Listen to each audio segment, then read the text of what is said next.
All right. Hey everybody. Thanks for hanging out here. I'm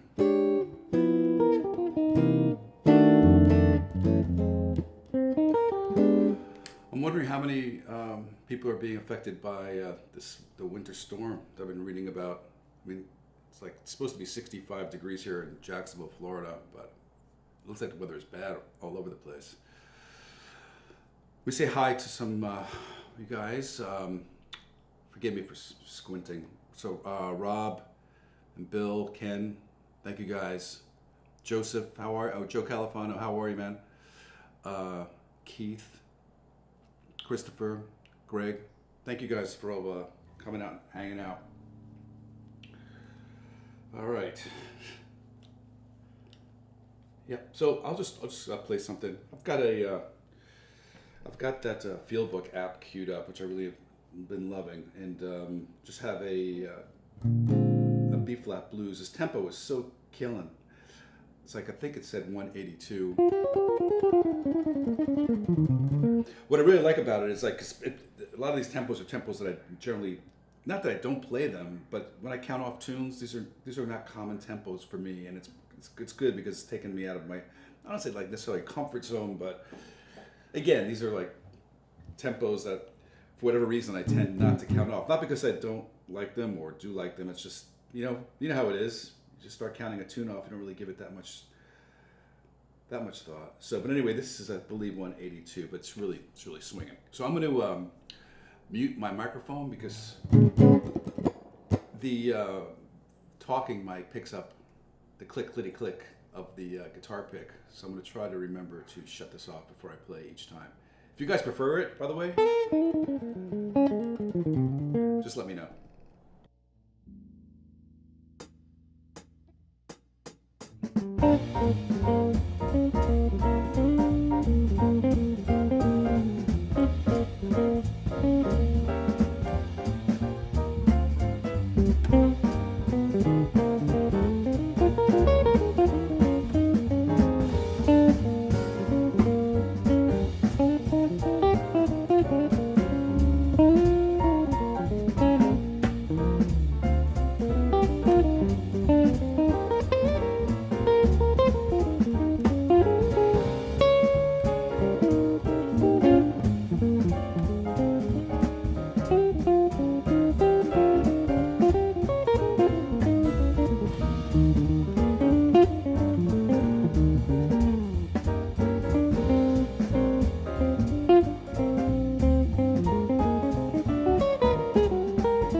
So that was Tenor Madness, some B flat blues. So yeah, that's such a fun bouncing tempo. I mean, it's really great fun to play that. Kept it pretty straight ahead too.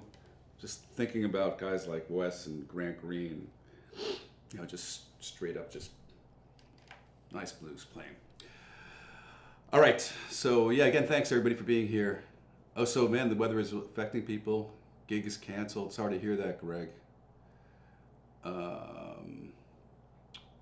23 degrees in Texas. It's incredible. Man, you guys, sorry. I'm so sorry.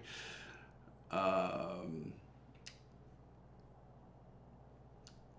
reading some of these comments. That's why I'm staring at the screen like an idiot right now.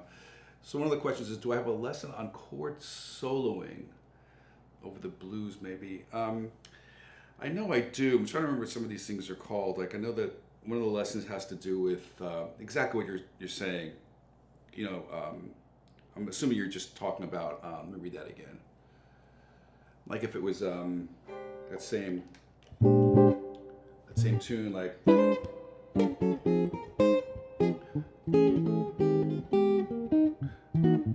stuff like that.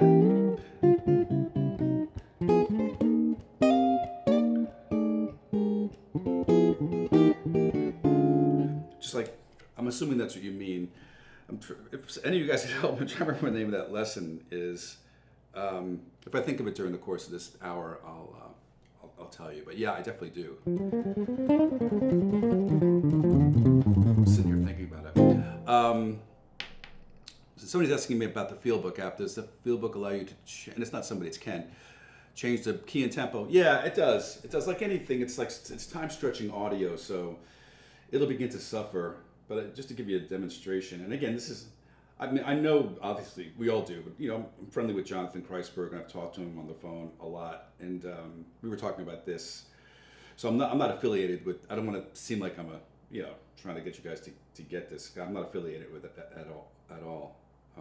But anyway, to answer or just to demonstrate. So yeah, this is at 182. So let's see. Let me think. So I'm trying to think how many semitones it would be to take this down to a G blues, for instance. So A flat G. So this is what it would sound like. The same exact thing, but in G. I just turned the page. I'm so sorry, you guys. Gotta do that again. Okay, no, it's still there. It saved it for me. All right, so this is what it would sound like in G. I won't play it long.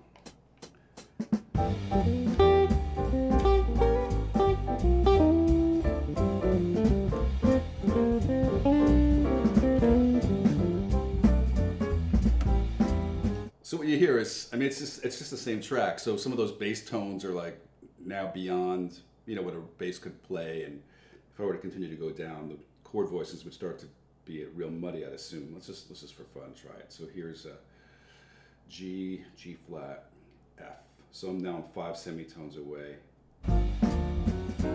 Yeah, like the bass is so ridiculously low.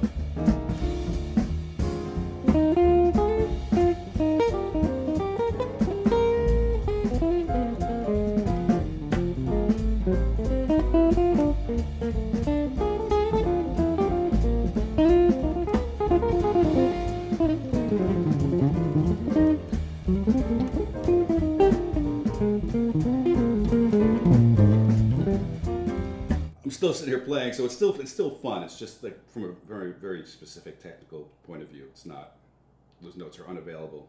I'll show you the time changing stuff now. So let me put the key back up. This is back to B flat. So it's at 182.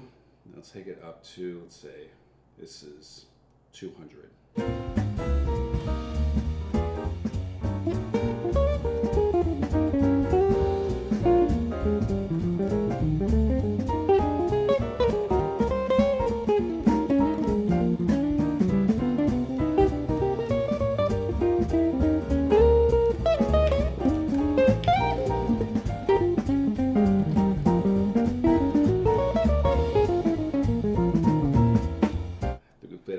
For today. Yeah, so I mean, it definitely works. Definitely does the job. No doubt about it. Oh shit, sorry. Hold on. Okay, we're good. Let's see. Any other questions? So, I'm reading Joseph's comments. Let me see if I can make this text bigger. I'm going blind trying to read this. Yeah. Okay. It's getting old. Just blows, basically. So, Joe, follow up on previous discussion of the right hand technique. With ascending line, you use the palm of your hand to dampen up the strings. Yeah, man. I don't know what to say about that. I'm looking at my own hand. Yeah, so I guess when you get to about the G string, the sixth string becomes exposed. Quite honestly, man, when I'm sitting here practicing, during the course of my, day, and I'm playing, I have two speakers here. They're just these small KRK reference speakers kind of thing. And I've got a nice desk that I'm on, but man, there's a resonant frequency, and it happens to be the note A. So when I'm sitting here at home just practicing through these, that pops out so much because it's just being overdone here in this room, and I find myself really compensating a lot. But when I listen to myself on recordings, or even the video lesson stuff, or the Instagram, whatever it may be, I mean, I occasionally hear it, but not as dramatic as I do here. So I don't know what the answer is, man. I mean, I've seen some people, and I've messed with it once before, getting some of those muting things that go around the neck here. But then that makes getting over here, like in the key of F, on that blues, for instance, I was here pretty quickly. It makes it difficult to get your whole hand up in there. So I really don't have a solution. So Michael is saying he likes it better with the mic on. Okay, I'll leave it.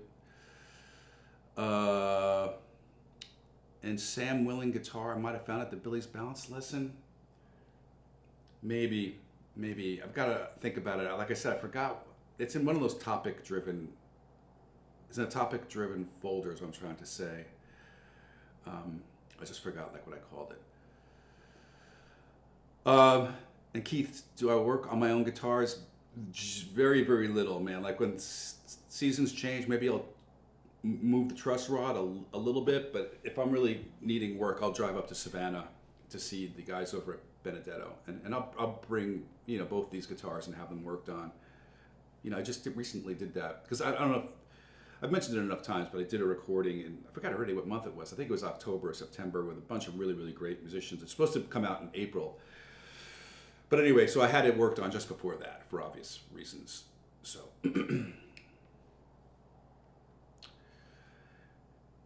Yeah, I'm still reading Joseph's comment about the string ringing. I don't know. I don't have a solution. I mean, like I said, dude, I don't know what else you could possibly do. It seems to kind of take care of itself if you're just gently resting your hand.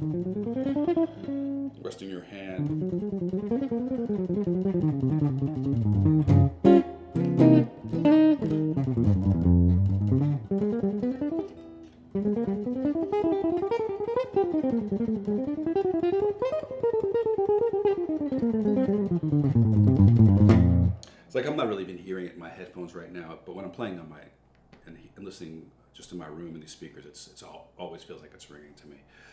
All right, let's play some more music. Oh, fret raps and whatnot.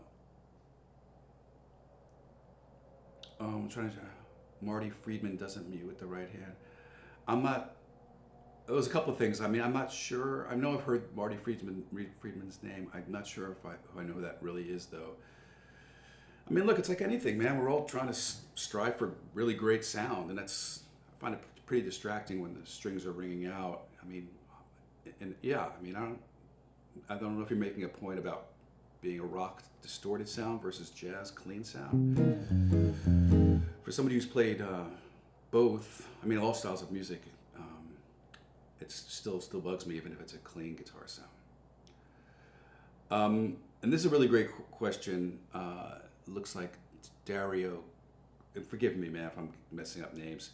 What do you think about practicing unplugged? I mean, I do it all the time, and I've got, the arch top sitting here, but I practice unplugged all the time. But I do notice that exactly what we're talking about. When I plug in, the whole idea of the ringing strings becomes much more obvious, and I find myself having to think about, man, how do I mitigate this, basically? So yeah. All right, let's play some more music. Not worry about ringing strings right now. Let's see. If you guys have any, well, it's difficult because I'm messing around with this app, but they've added a lot of music since we last did this. This is a fairly new one. This is what is this thing called Love, Cole Porter. And if anybody else wants to chime in, I'll play this one with the mic still on. But if you prefer it where it's just the sound of the guitar and no room sound, just let me know. All right. So what is this thing called Love? Let me go back just so I can tell you tempo. This is 224.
that is what this thing called Love. Okay.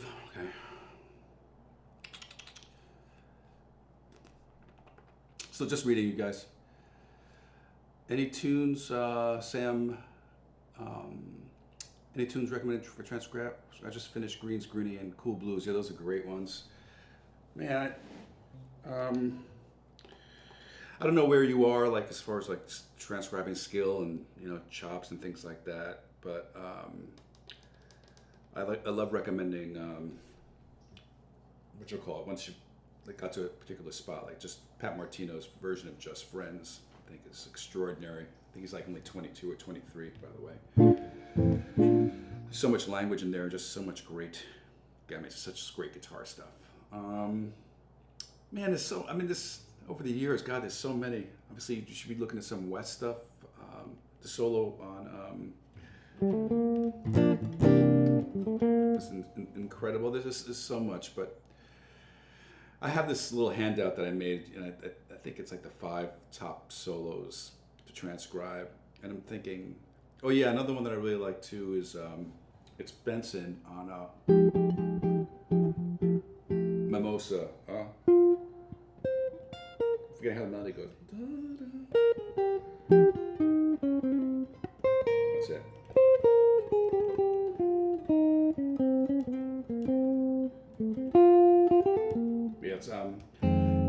It's a straight 8th tune that goes between F major and F minor, but man, he's an unbelievable. It's an incredible solo.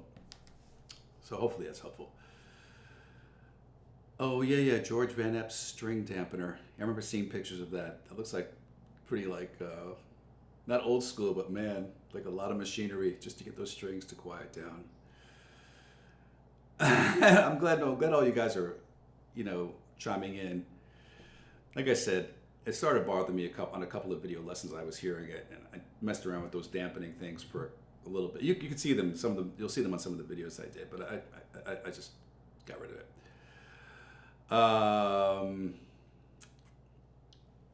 Okay, so hold on. This is a good question. I mean, all these questions are great. I'm trying to make this text even bigger.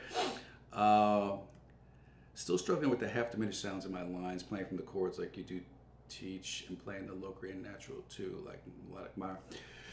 Yeah, that's a mouthful of stuff, but I got this obviously from Pat Martino. This is not my idea of the minor conversion stuff, So like the tune that we just played, yeah, let's just take that, like, which is just a 2/5, minor 2/5 and F minor. So for G minor 7 flat 5, I just think of B flat minor, but I would play exactly what I would play if I was playing a B flat minor chord. So that's where I think the struggle ends. If you don't think about it as Locrian or Locrian sharp 2, like, which would be just this. I mean, it's exactly what I would play on B flat minor. Or this.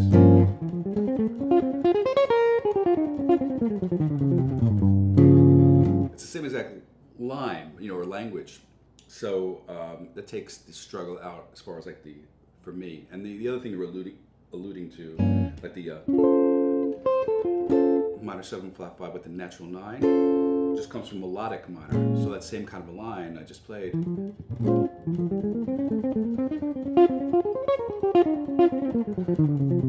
Something like that. I would just incorporate the sound of A natural, which makes it melodic minor, but the core overall sound I keep. So in other words, maybe instead of go, I go.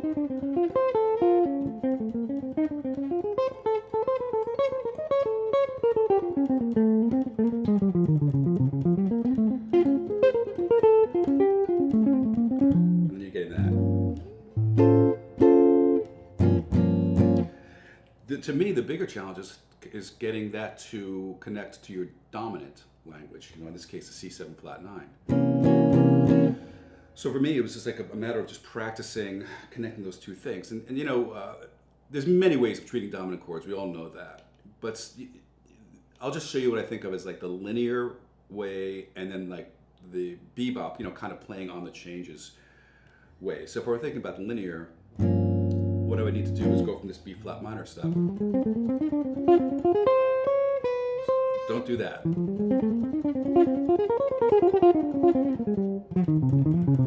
And connect that to D flat minor. And you know, the way I did that is by doing exactly what I'm doing right now. Like I keep my hand where it was, think, okay, where's D flat minor? It's right here.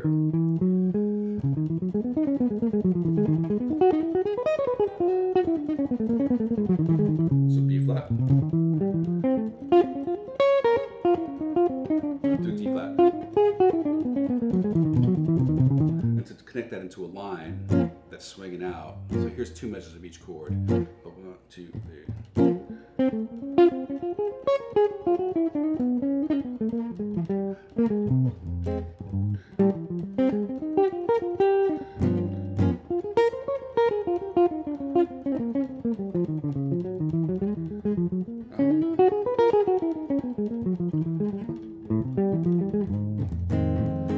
One more.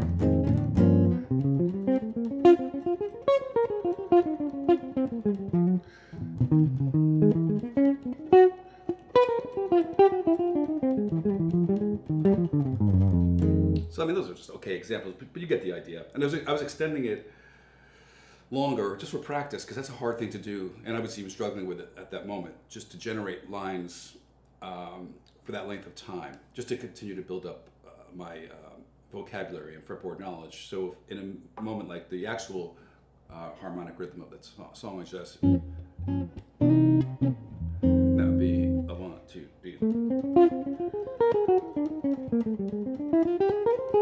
And I think of that as like the melodic approach, the linear approach is what I'm talking about, because I'm not concerning myself with getting from the 7th to the 3rd and then to the resolution. But if I were doing that, it would be the same process. So here's my G minor 7 flat 5 or B flat minor lines. I'm trying to play the same exact stuff. Okay, and then my dominant chord stuff now I would base more out of this sound.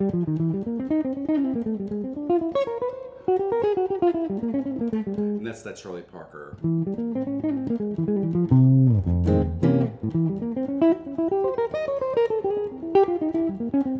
And that's coming more from harmonic minor.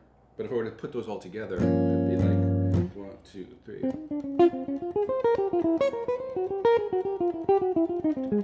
Another 1, 2, 3. Another 1, 2, 3. There's so many great examples of that language in just tunes. You know, obviously, I always, not obviously, but I always but recommend Donna Lee. But also like that tune Sure Enough, I think that's one that goes, you know, like bouncing back and forth between F minor and C7, just coincidentally the same key we're in right now. But practicing those kind of things.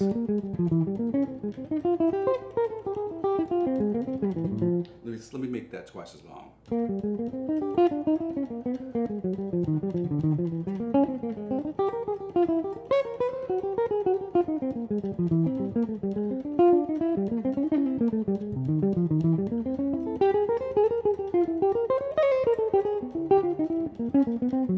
Stuff like that. I mean, that just builds up all of that dominant language. I know that was a long answer to your question, but that to me is the biggest challenge, the bigger challenge than just the actual minor 7 flat 5 lines, because they're all the same as the Dorian stuff, a minor third away. Get some soul, yeah, at the real Bakonki. Yes, thanks. And you can call me Barry, please. Solar. You know, it's so funny too, and I don't know why this is, man, but growing up, you know, going to school, to Berkeley, late 70s, that tune was always called Solar, you know? And I hear younger people today, like, it probably is pronounced Solar, like it's supposed to be. It's just so funny, you know? So anyway, yeah, all these are great requests. Just a quick note, I don't know how many of you guys know Jack Peterson. He was the guitar teacher here when I first got to the University of North Florida 30 years ago in 1995. And he was the one who had a lot to do with the beginnings of the guitar programs at Berkeley and at North Texas State. I mean, he doesn't like being called a legend, but he is. Anyway, he's sick. He's really sick. He's in hospice care, and I went to visit him, and he really wanted me to look through all his books. It was a big deal for him, like, to be able to give away some of these things. So anyway, without getting too, because he's had an incredible life. He's 92. But anyway, he had the original, not the original, but he had one of the first real books, the same one that I used when I was at Berkeley in 1979. This one was done in 78, I think, but with all those mistakes. I'm laughing about it now because I brought it to work, and I was working with one of my students, just showing him all this, how a bunch of Matheny tunes like Bright Size Life were called Exercise 2 or Exercise 3 in the real book, how there are melody note wrong, instances all over the place, chord changes. It was just absolute mess. And the only reason I'm bringing this up is because that's the way we played those tunes. And it's not that I had to relearn them, but as you grew older and played with older musicians, we're like, dude, you're playing these tunes completely wrong, Anyway, the only reason I'm bringing it up is because that mention of solar, which like I said, I'll never be able to stop calling it solar. All right, that's fine. Enough. I mean, solar, whatever you want to call it. Let's see. I think that's in here, which would be great. Yeah, it is. And they list it as a Chuck Wayne tune, which is, I remember getting into not an argument, but talking with somebody about whether it was Miles or Chuck Wayne. All right, anyway, here we go. So this is 185.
Thought they were going to play ahead again.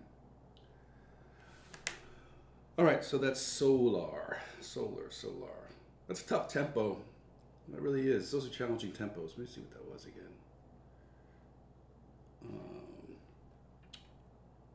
185. It's interesting too, because that's close to the Tenor Madness tempo.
Yeah, that's what I'm working on right now to,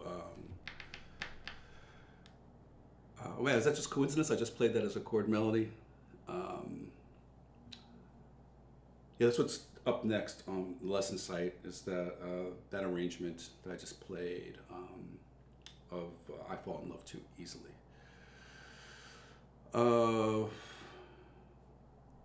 Michael O, I do know what you're talking about, and I'm not going to comment on it, but yes, I have. It goes several levels of deepness for me for a bunch of reasons that I'm not going to talk about here, but yes, I know exactly what you're talking about. So Scott George is asking, I'm using, it's called The Fieldbook. It's an app that I don't think Jonathan did the coding of this, but it's Jonathan Kreisberg's app, and it's so much fun to play with because the musicianship on this is high level. By the way, I don't know if you guys who do have this have just like listened just to the comping, just solo the piano part. It's really, the piano playing is so great. And I love the fact that they are playing like they would on a gig. Like in other words, I'm hearing, chord qualities change occasionally, some sneaking in some little substitutions here and there, and not just sticking to the, chord matrix that's listed on the actual app. Gives it a much more realistic feeling. Let's see. Somebody's asking, or the real Baconki, could you do like a bossa nova? Yeah, I could do that. And Greg, talk about writing your own music has affected your playing. Man, that's a really great question. Because as you guys probably know, I've got my heart in so many different spots, and the tunes I've written, like straight ahead jazz tunes, I don't know, man. I kind of grow tired of them quickly. And this is a terrible answer. Like I have so much admiration for Pat Metheny, who's got such a huge discography of tunes that are just brilliant. And man, I don't know. I wish I had a better answer. I think I would need some time to really think about how to answer that properly. Really do, because it's a big question. But when I sit down like I am right now, just playing with you guys, I don't gravitate. I gravitate toward more like just of like.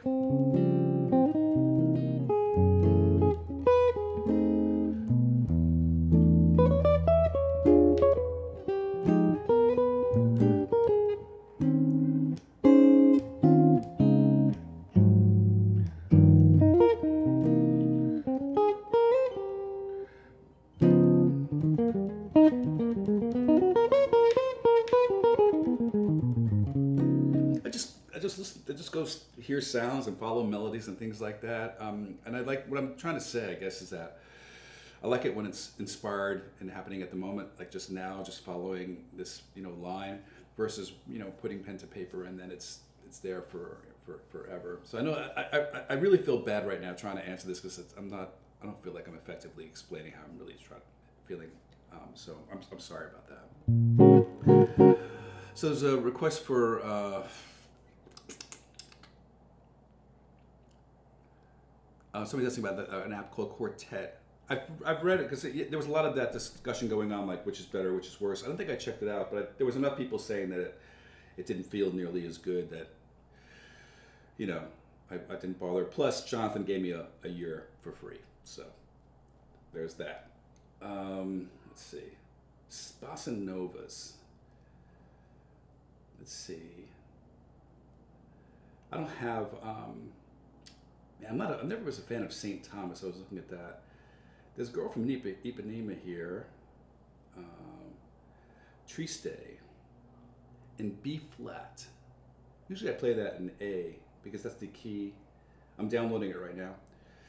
I could always change it to A, but because and I talked about this with Jonathan too, because Joe Beam's tune is in his version is in B flat. I mean A major. I'm sorry, A major. You can have all that open string. So Keith, how is Quartet compared to this Fieldbook app?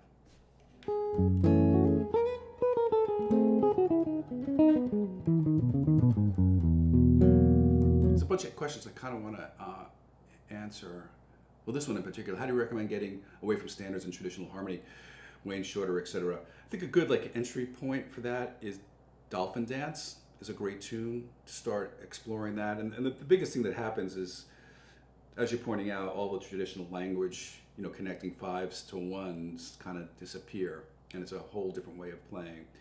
There's a beautiful version of that here on this app, by the way. I'll play that before this is up. The Dolphin Dance. It's really beautiful, the accompaniment. But I think that's a great one. Or another one is Fee Fi Fo Fum, the Wayne Shorter tune that has good elements of still blues and but there's very unique harmonic movement that takes you right. All that stuff that you may have practiced, as far as bebop lines, they all kind of don't work any longer in that situation.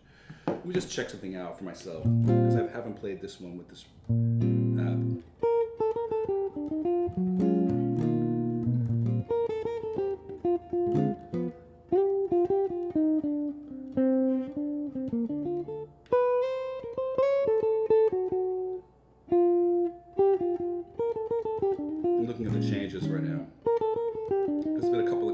intervals every once in a while.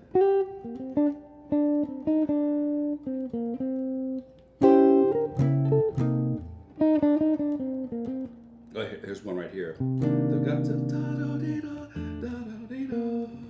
D flat major to G flat. It's tritone sub of the 2/5. Let's try it. And then I'll do the Dolphin Dance.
Yeah, I didn't know what was going on there. That was the first time I played that. So when the B flat minor 7 chord came, it took me by surprise. But that was kind of fun too, because that's what it feels like to be on like on a gig, playing with musicians you might not have ever played before. But that, unfortunately, that'll never happen now because I know what's coming. But that's pretty funny. There's an actual fade out.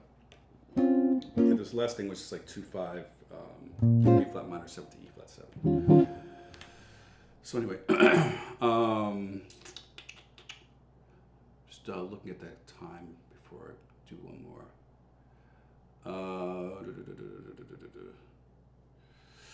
Yeah, so I'm looking at the comments from Keith about quartet and the feel being a little stiff.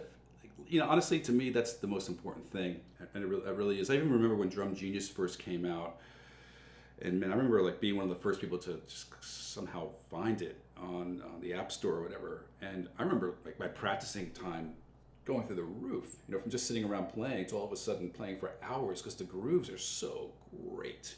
I mean, they're great. And you know, when I hear sometimes I'll see students practicing with iReal B, and it just makes God, I just like shake my head like I'm doing right now because you know the comping is weak. It's just I don't know. I might be sounding like a stick in the mud kind of a guy, but anyway.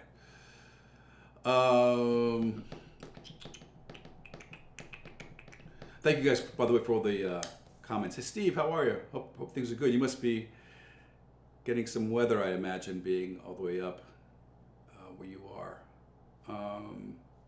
Yeah, and by the way, I know we spoke about it for a quick minute, but everybody, good luck with this storm. I hope you guys keep your electricity going and stay warm. So as I was saying from that question about the getting into stuff that's not traditional, like I was saying, the Dolphin Dance, Herbie Hancock's tune, is ideal for that, and learning how to connect, you know, lines that sometimes don't resolve. Like, let me just get that tune up there. So Dolphin Dance.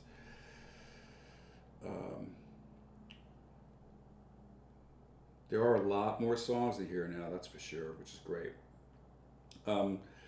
Yeah, so I'm just looking at the changes, you know, and there's a lot of moments where these chords don't resolve, you know. So, like I see the D7 resolving to G a couple of times here,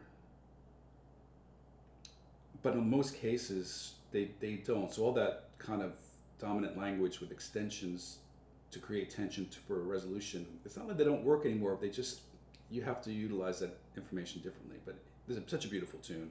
I'm going to play it.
Yeah, that track is super nice. It really is. That's such a fun track to play along with. Alrighty. Yeah. Well, guys, that's been an hour. As always, I appreciate all of you being here so much, and I'll try to continue to do these monthly. I think I've got the technical part pretty down at this point. So yeah. So again, be safe, everybody out there in the storm, and I'll see you guys next time. Take care. Bye.